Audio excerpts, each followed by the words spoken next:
From Daily Trust News Center, this is the News Hour. Tonight on News Hour, Buhari meets APC chairman, ask him to be firm and decisive. Protesters demand end to insecurity in Kaduna.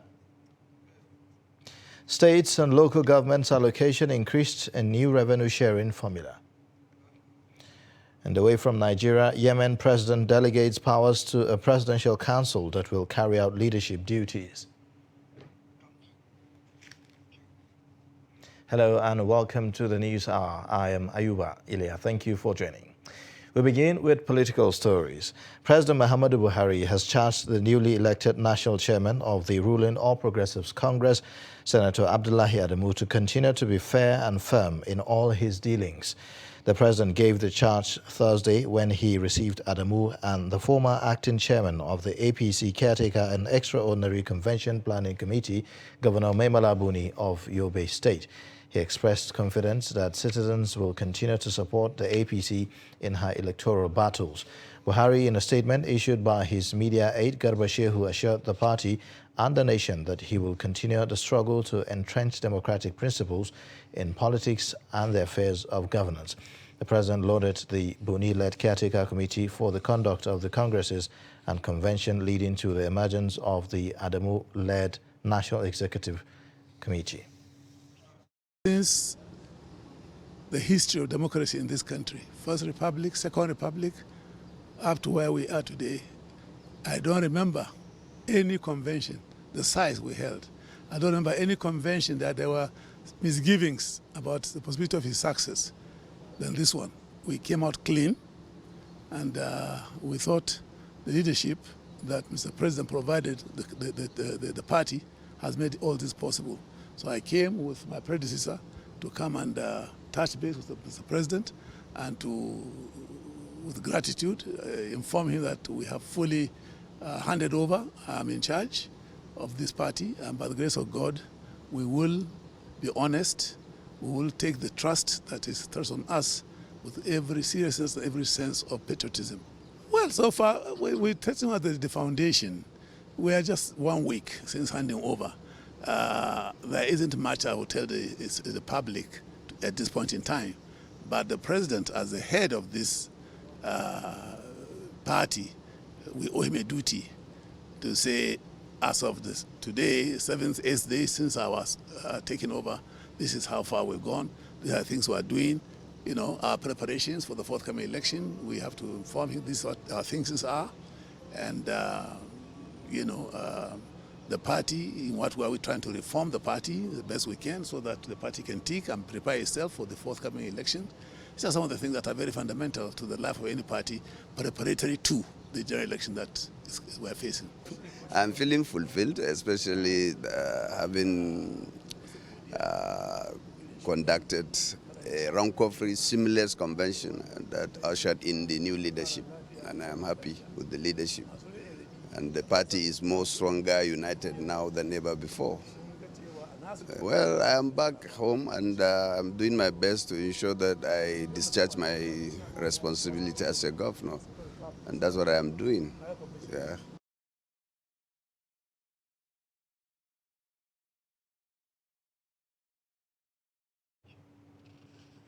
A federal high court in Abuja has dismissed suit over the removal of Cross River State Governor Ben Ayade from office for defecting to APC from the PDP. Trustee V. Shefu Suleiman reports that the court, presided over by Justice Taiwo Taiwo, held that the state governors cannot be removed outside constitutional provisions. Let's take a look. Now, the plaintiff had prayed that the court should declare their seats vacant, having defected from a party that sponsored their re-election. They had also asked the court to declare the results of the election that produced the duo as belonging to the PDP and not themselves as individuals. In an alternative prayer, they also want the court to compel INEC, which is one of the respondents in this suit, to conduct a fresh governorship poll in the state, but excluding the governor and his deputy. In his ruling, Justice Taiwo held that the decision of the Court of Appeal in Enugu on the subject matter in the case against Ebonyi State Governor David Umahi and his deputy Ibarra Esu suffices, as the lower court could not differ from such superior position. Defense counsel Mike Ezekome, SAN, speaks on the judgment. What the Court of Appeal, Enugu Judicial Division, heard last week is that even at that, it is not the function of a court to remove them from office, to sack them. The function of the court is to order a by-election. And that in terms of the removal of a governor or deputy, just like president and vice president, as decided by the Supreme Court, the apex court of the land, the highest court of the land, in all laws and all legal matters. The Supreme Court, which in Adegoke Moto's case said the Supreme Court is final. It's a final in the sense of finality. The issue of defection by elected executives from one political party to another without recourse to the people's mandate has been a controversial issue with conflicting court judgments. Legal experts say only a constitutional amendment aimed at discouraging what many see as political rascality can stop defections. Shafiu Suleiman. In a similar vein, a suit seeking to remove Governor of Zamfara State Bello Matawalle from office suffers setback at the Federal High Court, Abuja, as local councils in the state sought to be joined in the matter. People's Democratic Party, PDP, and the impeached Deputy Governor of the state, Mahdi Gusau, are seeking removal of the governor over his defection to the All Progressives Congress. Trust TV's Shafiu Suleiman reports. In the suit before Justice Inyang Eko, which was scheduled for hearing, the PDP and the impeached Deputy Governor Mahdi Aliyu Gusau want the court to remove the Zamfara State Governor Bello Matawalle for defecting to the APC. We were just recently briefed to come in to represent about 14 of the applicants, parties seeking to be joined in the matter. So they have interest in the subject matter of this litigation, and that was why we filed a motion seeking for joinder so that they will be given the opportunity to ventilate their own side of the case. At resumed hearing, counsel to the local government chairman in the state seeking to join the substantive case draws the attention of the trial judge, Justice Inyang Eko, of a motion for joinder, which was granted. The PDP filed a case before this court, asking the court to remove a whole sitting governor, Dr. Bello Mohammed Matawalle, governor of Zamfara State, from office because he defected from the PDP, on which platform he was made a governor, to the APC. And they are saying that that offends the provisions of the Constitution and that it cannot carry the votes of the PDP to APC. But we have responded to say that this is no longer the position of the law, because they were still relying on the 2007 old case of Amici versus INEC. The case has now been adjourned to the 29th of this month for hearing. Shafiu Suleiman, Trust TV News, Abuja. A federal high court in Abuja has discharged and acquitted Senator Abba Moro and two others accused of fraud in the 2014 Nigerian Immigration Service recruitment exercise. Justice Nnamdi Dingba on Thursday held that the Economic and Financial Crimes Commission failed to establish the allegation of procurement fraud against the defendants. Moro was arraigned alongside former Permanent Secretary in the Federal Ministry of Interior, Mrs. Anastasia Daniel Wobia, an ex-director in the ministry, Felix Alayebami, and a firm, Drexel Tech Nigeria Limited, which was acquitted and discharged in 2021. They were accused of conspiracy, fraud, and money laundering in the recruitment exercise, which ended in tragedy with over 14 deaths caused by a stampede in some states. Justice Dingba dismissed the allegation of abuse of office against Moro over inadequate arrangement and safeguards for the exercise after 667,000 applicants paid 1,000 naira each. He, however, convicted Nwobia on 4 of the charges bordering procurement fraud, but adjourned sentencing to April 27th in accordance with the Administration of Criminal Justice Act.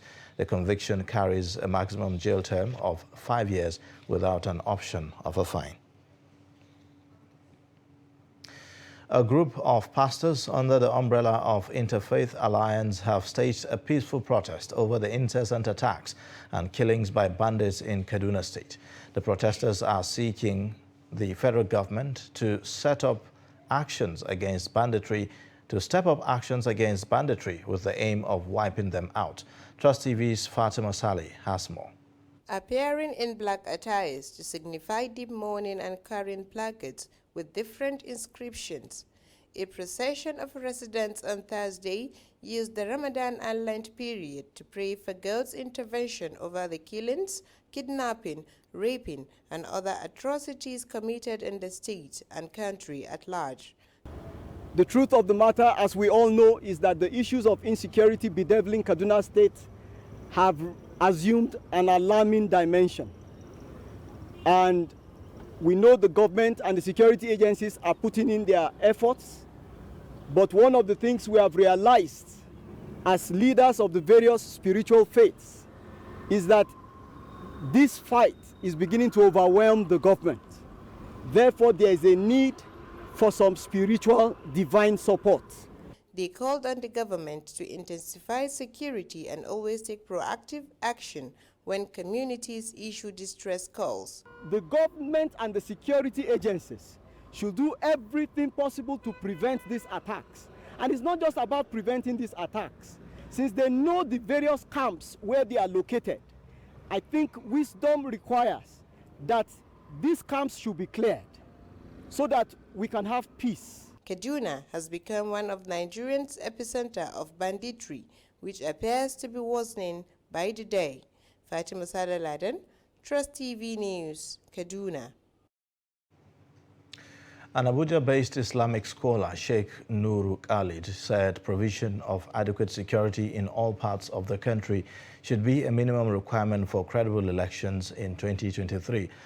While Chief Imam of the Apo Legislative Quarters Central Mosque speak to Trust TV on his sermon that led to his removal as Chief Imam. No, correct your statement, please. I said people will vote, but under condition. There must be security in Nigeria before 2023. I intentionally sent that message for them to stand up for their to their duty. It is their obligation to provide security. Besides, if there is no life, what is the importance of vote? Can a dead person vote? We want Nigerians to live to vote. And we want Nigerians to vote to live, not to vote to die.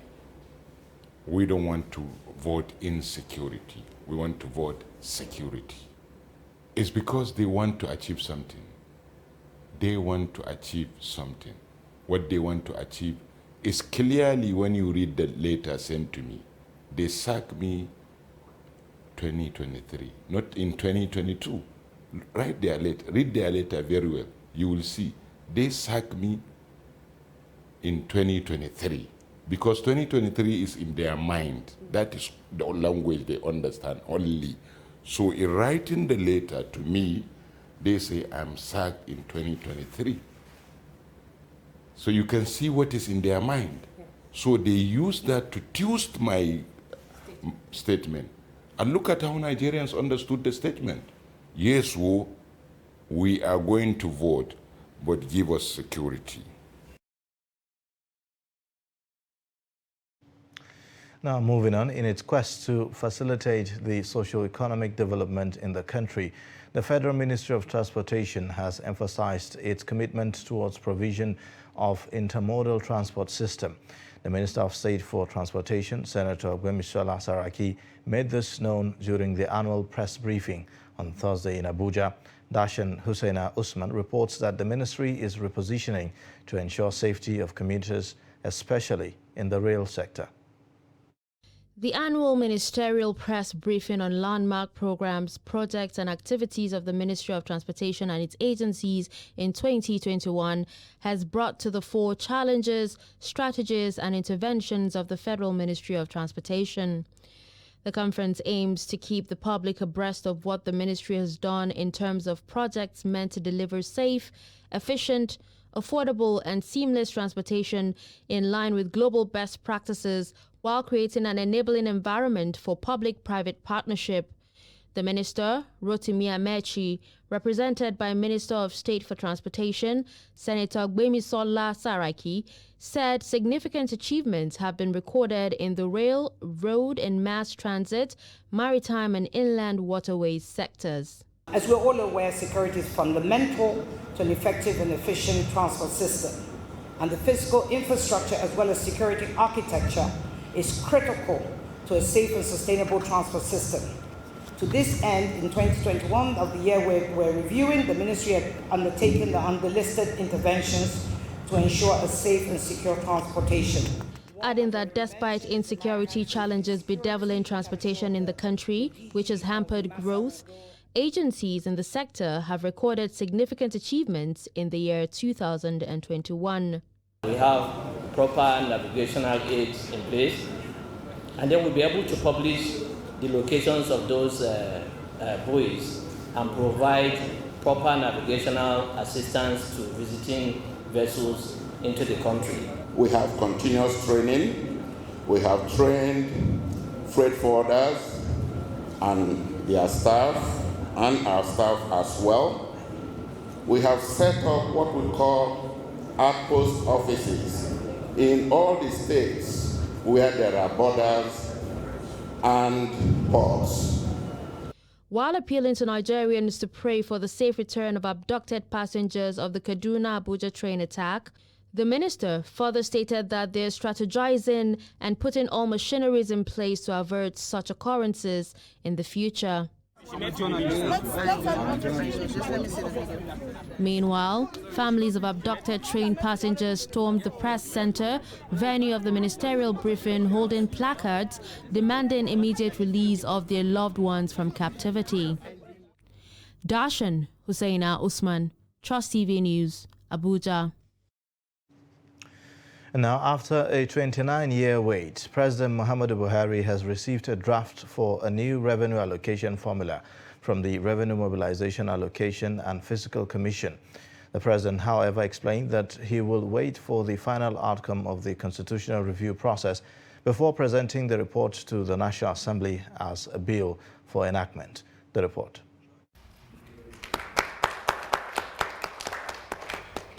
The revenue allocation formula was last reviewed in 1992. State governors have long clamored for a new revenue allocation formula.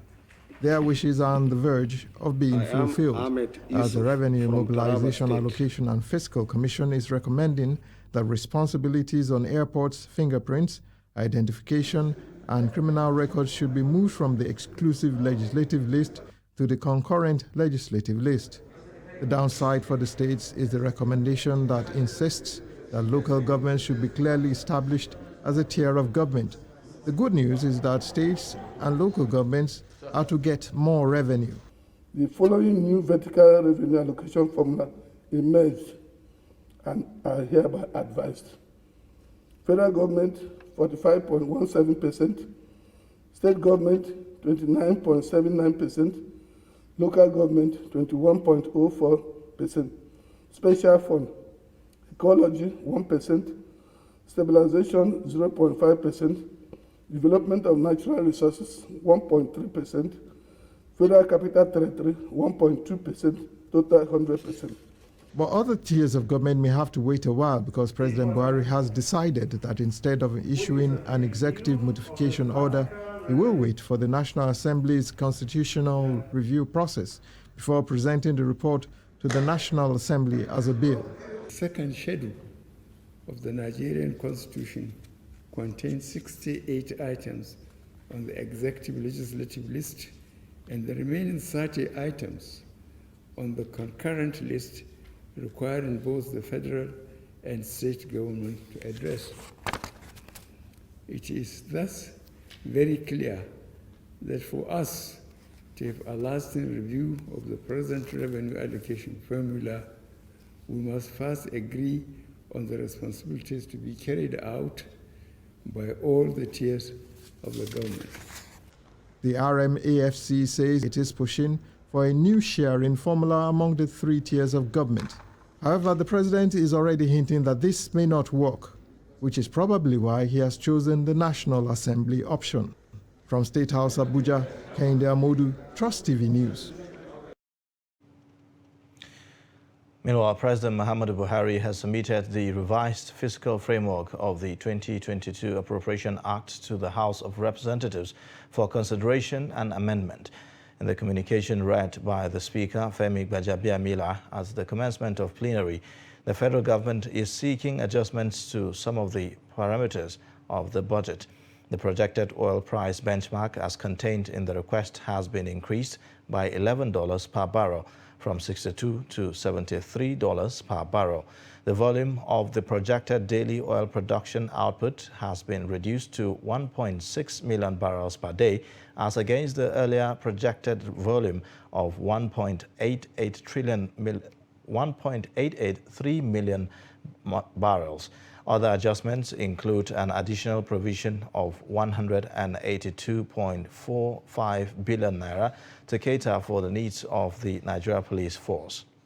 Increase by 965.42 billion to 7.35 trillion, representing 3.99% of GDP. The incremental deficit will be financed by new borrowings from the domestic market. The Vice President Yemi Osinbajo says that the federal government will establish 30-megawatt solar power system in Borno State to boost the state's electricity supply. The Vice President stated this while on an official visit to Borno for the handover of Muhammadu Indimi International Learning Center to the management of University of Maiduguri. Osinbajo said that the federal government is in its approved economic sustainable plan is working with NNPC and other relevant bodies to ensure the establishment of the solar power plant to critical areas. He explained that 6 different stations will be constructed in the Maiduguri metropolis as well as the University of Maiduguri. To announce that through the economic sustainability plan approved by Mr. President, the NNPC, the REA, and Yola Disco are partnering with my office and the Office of the Governor of Borno State to deploy a 30-megawatt solar power to critical areas of Maiduguri here in the state. This will be a 6 solar plants of 5 megawatts each. So there will be 6 separate solar plants, each of 5 megawatts. And of course, each of these will be to augment the grid and supply what the grid is already supplying and protect against any kind of energy sabotage. You're watching the News Hour on Trust Television. Coming up shortly. Thriving Katsina second-hand wares market. Join us again for more details. To every politician, as the campaigns gain momentum and passions begin to rise, remember, the errors of your opponents do not make you a success. Do not run down your opponent and inflame passions to violence between and among your supporters. What counts is what you plan to do for the electorate and how you intend to relieve their sufferings and bring succor. Nigeria is in dire need of patriotic leaders at all levels, leaders who will make national development their priority. Concentrate on telling the electorate what you intend to do when you get into office. Focus on making your vision clear to the electorate. Don't engage in verbal abuses, fake news or speeches. Keep dealing with issues that will bring progress. You win the hearts and minds of the people by being above board, by being civil, patriotic, and showing empathy. Let's join hands to make the 2023 elections peaceful. A message from the National Orientation Agency.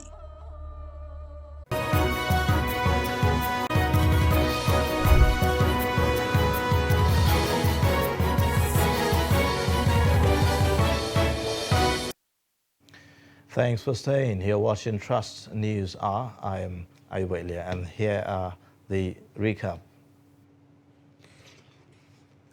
President Muhammadu Buhari has charged newly elected national chairman of the APC, Senator Abdullahi Adamu, to be fair and firm in all his dealings. A group of pastors under the umbrella of Interfaith Alliance have staged a peaceful protest over the incessant attacks and killings by bandits in Kaduna State.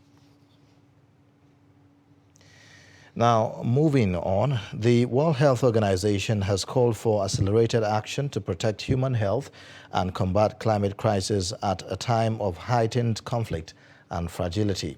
The Federal Ministry of Health, in line with this mandate, says that a multi-sectoral approach will be deployed to address the country's challenges in the health sector. Minister of State for Health, Dr. Adeleke Mamora, disclosed this at a ministerial press briefing to mark the 2022 World Health Day in Abuja. Trust TV's Aisha Salihu has the details. Stakeholders at the ministerial press briefing issued an urgent call for accelerated action to preserve and protect health, as well as mitigate the climate crisis as part of efforts to restore balance. The Minister of State for Health, Olorunimibe Mamora, pointed out that the Federal Ministry of Health alone cannot achieve this goal, but needs various multidisciplinary and multi-sectoral actions and initiatives at the national, regional, local, and individual levels.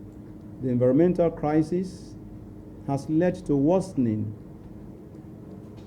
non-communicable diseases, enhancing an ecosystem where various infectious diseases foster worsening air quality,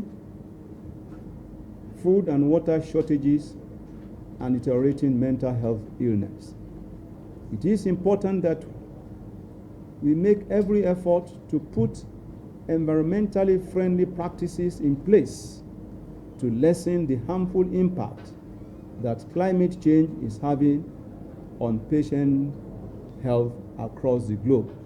Deputy Representative of the World Health Organization in Nigeria, Alex Chimbaru, said over 13 million annual deaths globally are due to avoidable environmental causes that must be jointly addressed. The knock-on effect on the burden of heat, heart and lung disease, stroke and cancer, among others, is evidence from the statistics that the point of non-communicable diseases representing a growing proportion of Africa's disease burden. In the African region, non-communicable diseases are set to overtake communicable diseases, maternal, neonatal, and nutritional conditions all combined together.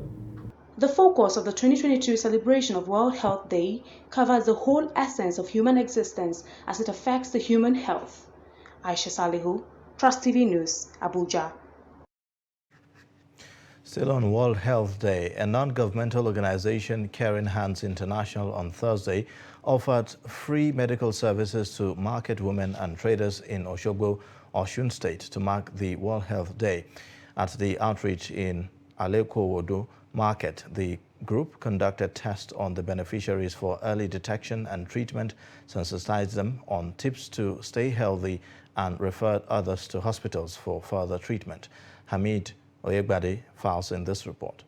The World Health Day is celebrated on April 7th of every year to raise awareness about the overall health and well-being of people across the world. It is an initiative of the World Health Organization that has been marked since 1948. The theme for this year is Our Planet, Our Health. The Executive Director of Caring Hands International, Ms. Feintola Obilomo, who was represented by the coordinator Eunice Jolason, said the NGO took the medical outreach to the market because majority of the traders rarely make out time to routine health checks. We have been doing HIV tests and all other tests just to show that we care, as our names implies. Caring Hands International. A member of the NGO, Mr. A.O. Omishore, said the event was to raise health awareness among market women and traders and to encourage them to take their health seriously. We brought this awareness down to their doorstep. We are presently here in the marketplace, Alekuodu, and we are doing one or two things for them, like a BP. We are checking their BP free of charge, their HIV status, and some other health counselings for them. One of the beneficiaries, Tijani Elizabeth, said the program enabled her to know her health status and thanked Caring Hands International for the gesture. Right now I feel so good because this program has been one of the best programs in Healthline that has given many people opportunity to come out for their checkup, especially me, that I don't even have time to go to hospital for my checkup. So I came around today and I did my checkup, and it was very good, it was fun, and I really enjoyed myself and I feel so good. The business of second-hand materials such as mattresses, clothes, shoes and electronics has been thriving in northern Nigeria for decades.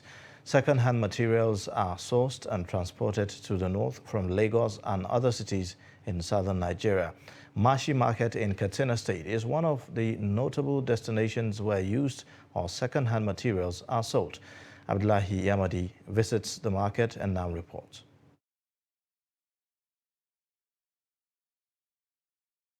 Once it is market day in Mashi, local people troop to make their choices.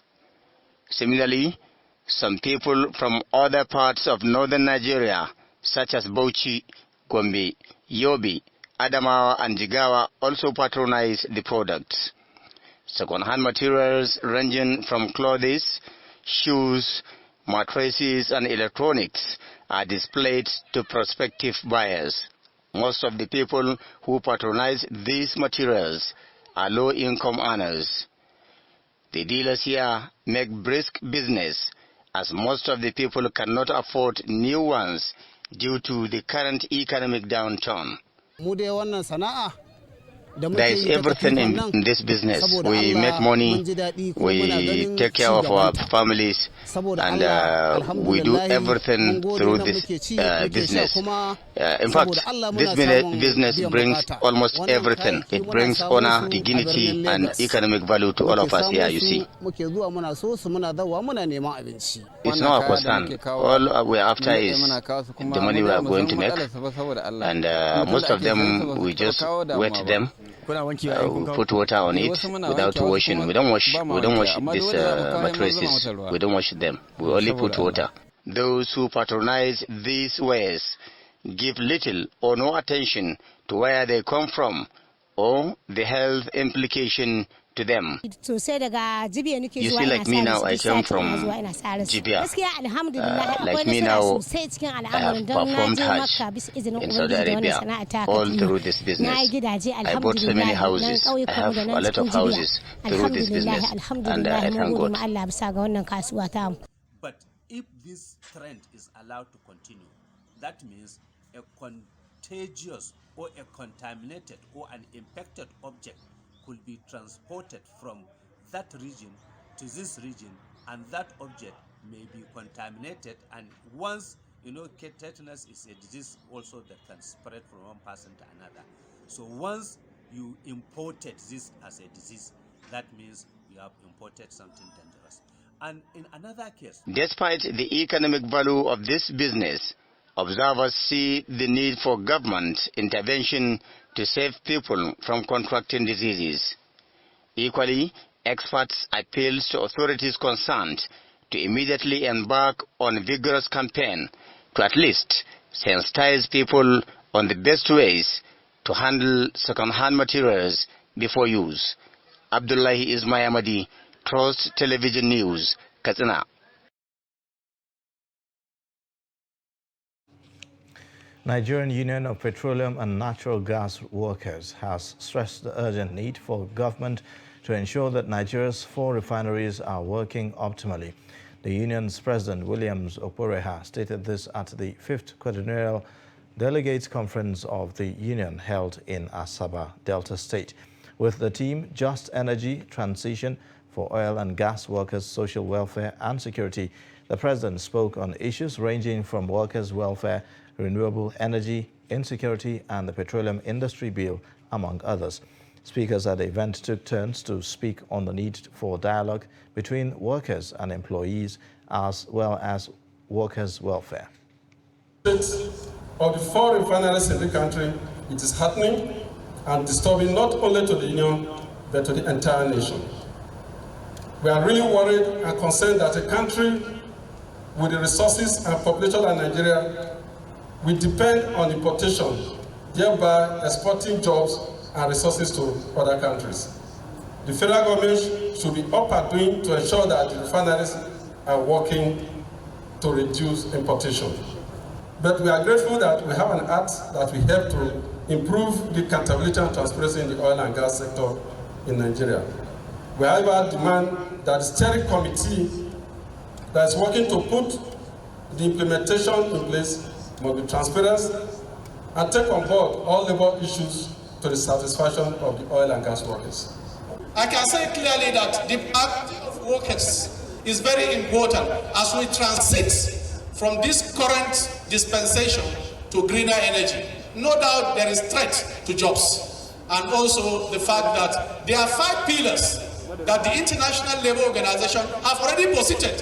What will drive the process of engagement of labor centers and also industrial unions? And one of them is the issue of decent work. Secondly is the issue of social dialogue. The Delta State government takes issues relating to the oil and gas industry very seriously because it remains the mainstay of our national economy. This kind of forum should enable delegates to have a balanced view of issues involved with a view to devising a new industrial relations management paradigm.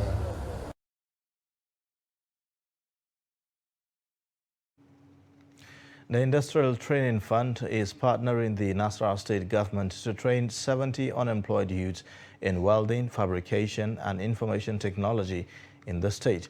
The Director General of ITF, Joseph Ari, disclosed this in an interview with journalists shortly after inspecting the newly equipped Wing Commander Abdullahi Ibrahim Vocational and Skills Acquisition Center, Lafia, on Thursday.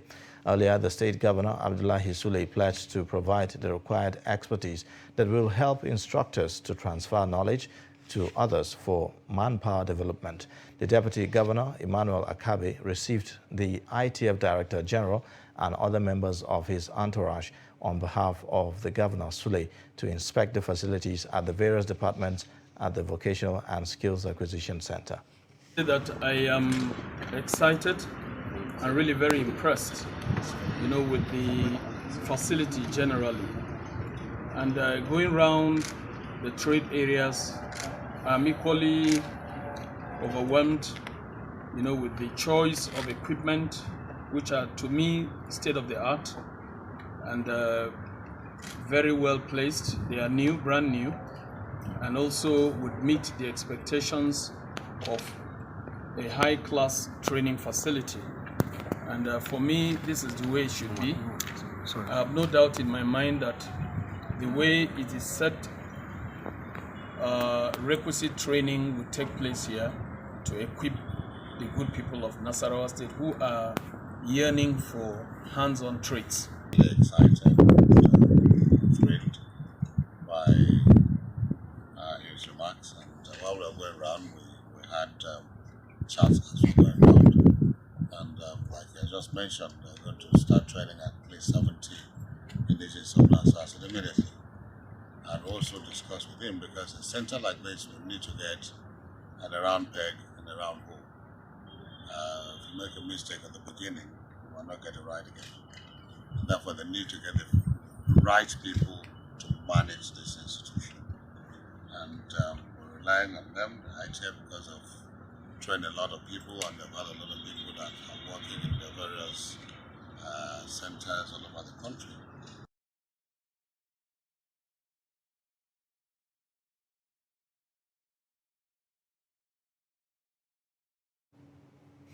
The federal government has been called upon to give women special consideration in the national social investment programs to enable them to contribute to the Nigerian economic growth.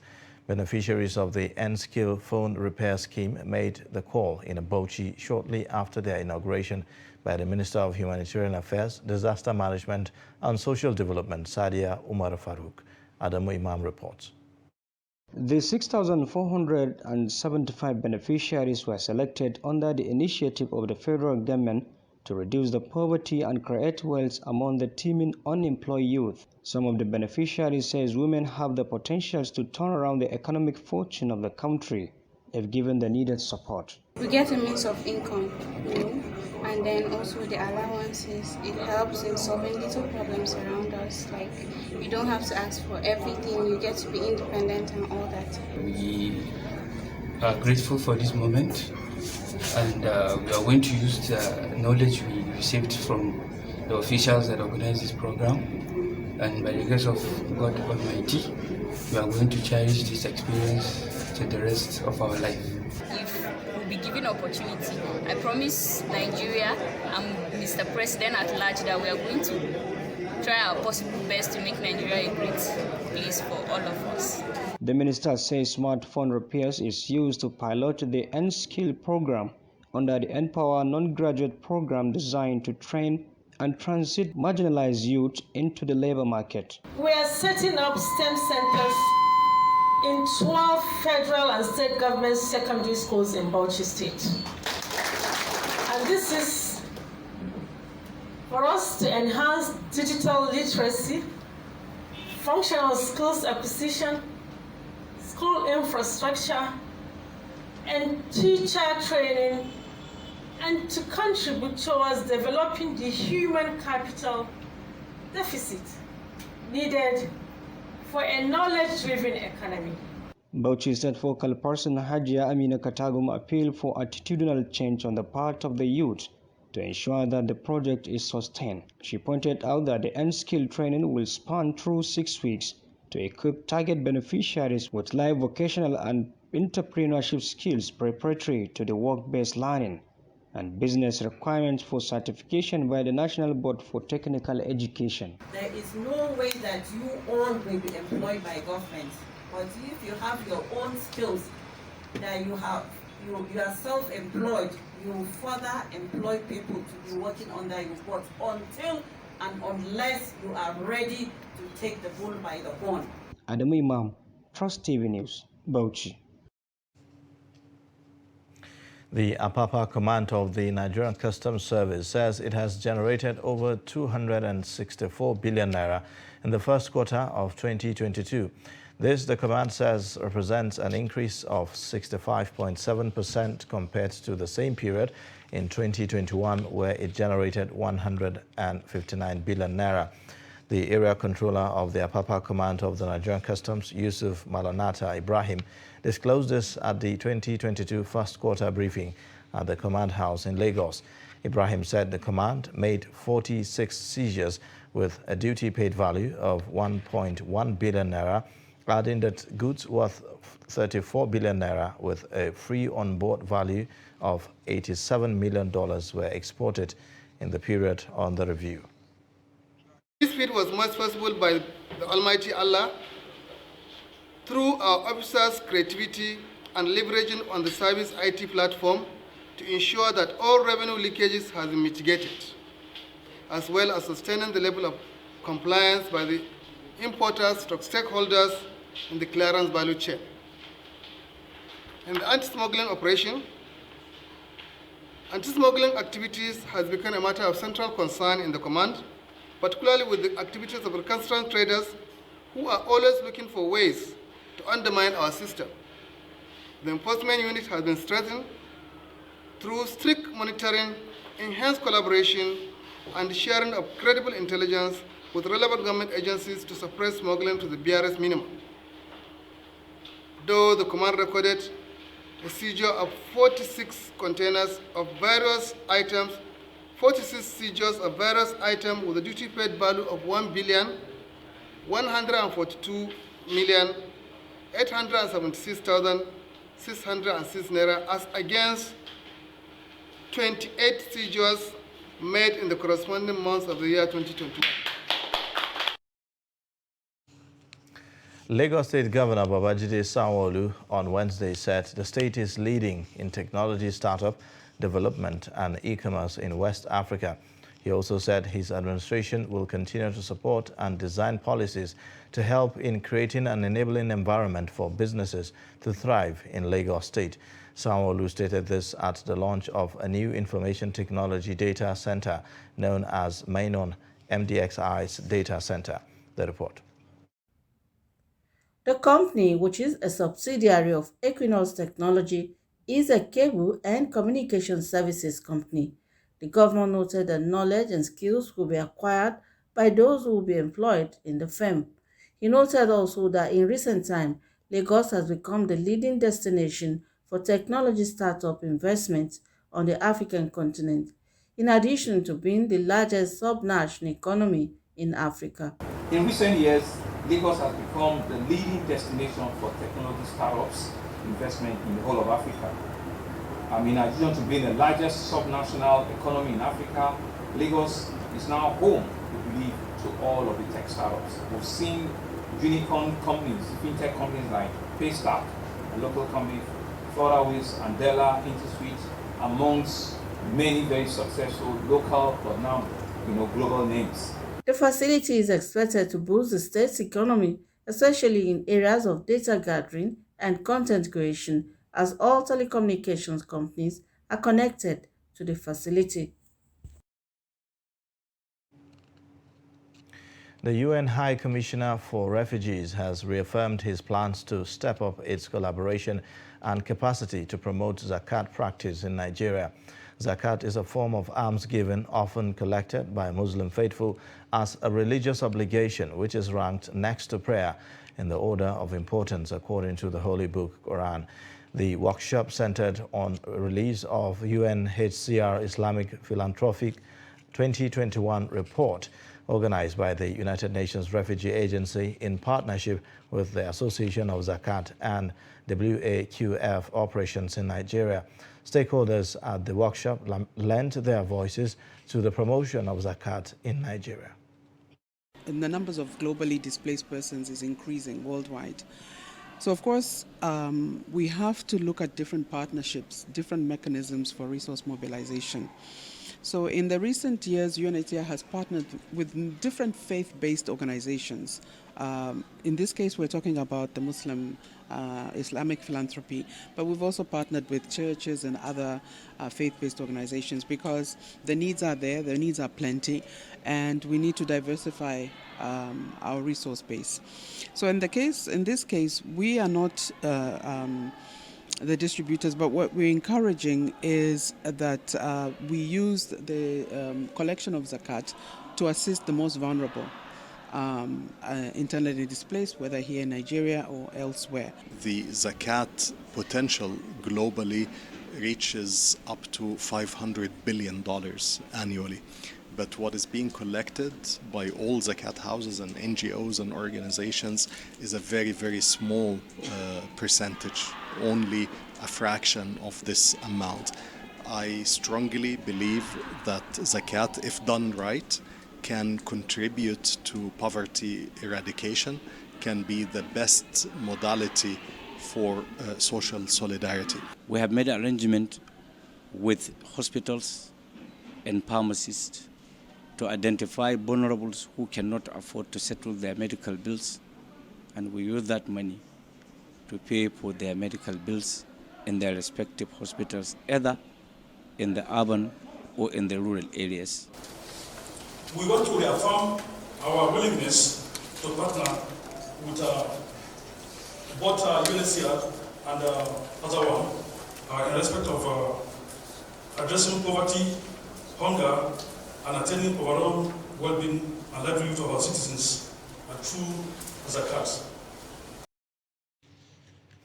The House of Representatives has resolved to direct the National Hajj Commission of Nigeria, NACON, to suspend the implementation of Hajj Savings Scheme. This is sequel to a motion by a member from Katsina State, Aminu Ashiru Mani, on the urgent need to investigate the Hajj Savings Scheme, which was established in 2006 for intending Muslim pilgrims to save towards performing the Hajj.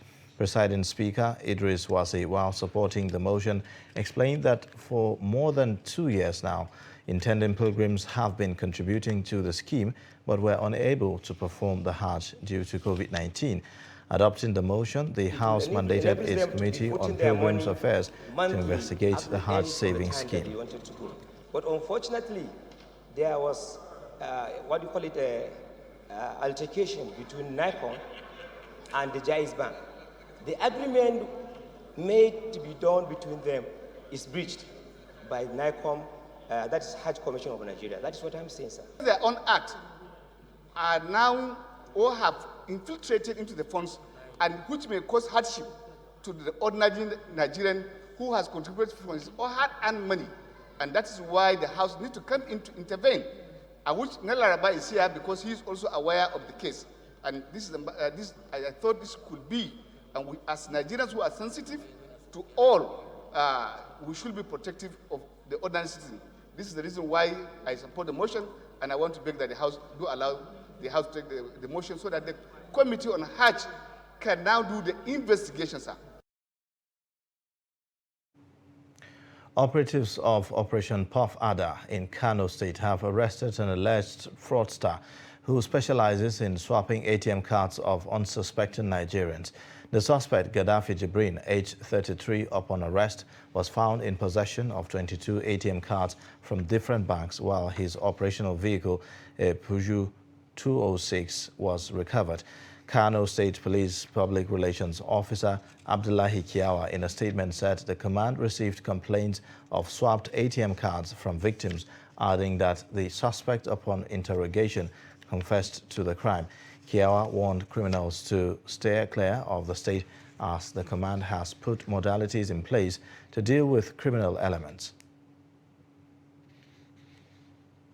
We'll now take some more business updates, and that's from Chamun Dabeng. Please stay. President Muhammadu Buhari has written to the House of Representatives to request an additional 965.42 billion naira in domestic debt borrowing to fund a larger budget deficit in 2022. The modification is required, President Buhari stated in a letter read by Speaker of the House Femi Gbajabiamila at the resumed plenary on Thursday, as the 2022 budget deficit is anticipated to climb to 7.35 trillion naira or 3.99% of the GDP. In the letter, the President stated that the increase in the budget deficit will be funded by increased domestic borrowing. After reviewing the letter, the Speaker referred it to the House Committee on Finance for further action. The Federal Ministry of Power introduced 10 electric-powered bikes produced by Max Nigeria in Lagos on Thursday as part of its electric vehicle EV possibilities in Nigeria's rural and peri-urban communities. The European Union and the German Federal Ministry for Economic Cooperation and Development supported the pilot project as part of the Nigerian Energy Support Program, NESP. Under the experimental phase of the program, the motorcycles were deployed to Gbamu mini-grid solar village in Ogun to transport products and agricultural produce. Minister of Industry, Trade and Investment Adeniyi Adebayo has lamented the annual import bill of over $4 billion on textiles and apparels, promising that the government is tackling the difficulties confronting the cotton industry in order to create jobs for Nigerians. During a visit to Abuja by the National Cotton Association of Nigeria, NACOTAN, Adebayo asserted that the cotton business has the potential to alter Nigeria's rural economy and resuscitate the textile and garment industries by producing over 2 million jobs. The revival will also increase internal revenue across all three levels of government, cut the $4 billion in textile and apparel import bills, generate foreign exchange, and position Nigeria as a worldwide player in the industry. Adebayo stated that President Muhammadu Buhari is determined to change the narrative and rewrite the history of Nigeria's struggling cotton, textile, and garment CTG sector. That's all for business news. I am Chamun Dabeng. Away from Nigeria, Yemen's exiled president Abdurabu Mansur Hadi has transferred his powers to a new presidential council in a major political shakeup that took place as efforts to end the country's years-long war gained traction with a fragile two-month truce. In a televised statement on In a televised statement on Thursday, Hadi announced his decision to full powers to the Presidential Leadership Council, noting that the council will be tasked with negotiating with the Houthi rebels for a permanent ceasefire. He also sacked Vice President Ali Mohsen Al-Ahmar. Following the announcement, Saudi Arabia said it is arranging $3 billion to support Yemen's war-ravaged economy. The new Presidential Council is chaired by Rashad Al-Alimi, an advisor to Hadi and former Interior Minister with the government of late President Ali Abdullah Saleh.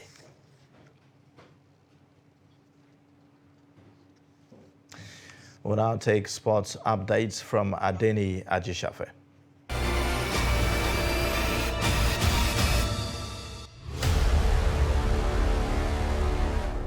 Federal Capital Territory Football Association has congratulated Nigeria Tels on their qualification for 2022 Nigeria Women's Football League Super 6, commending them for making Federal Capital proud by picking one of 6 slots in final phase of 2022 NWFL season. Chairman of FCT Football Association, Adam Mukhtar, lauds club management for ensuring Nigeria Tels debuting in NWFL now in contention to win NWFL League and represent Nigeria at prestigious CAF Women's Champions League next season. Mukhtar says Nigeria Tels were in second-tier league of Nigeria women football and against all odds are in contention to win the league. Despite losing their final league match 3-2 on Wednesday, Nigeria Tels qualified for Super 6 after placing third in Group A with 18 points from 12 matches, winning 5, drawing 3 and losing 4. Scoring 19 goals, conceding 15 with 4-goal difference. Nigeria Tels, Nasarawa Amazons, Rivers Angels, Bayelsa Queens, Edo Queens and Delta Queens are confirmed for Super 6. And still on football, Owena Kings has confirmed the signing of Emmanuel Duch as club's head coach. Cameroonian tactician takes charge immediately on a deal through end of season with a renewable option. The gaffer will be supported by a technical team made up of Kayode Adeyemi, Folari Suleiman and Stephen Folorunshot to prosecute their games. Sunshine Stars are currently 6th on Nigerian Professional Football League table. That's Sport News. I am Adeni Ajishafe.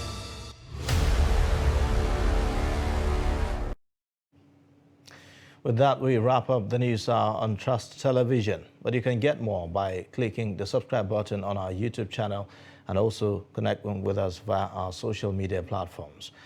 I am Ayuba Ilya. Thank you for watching.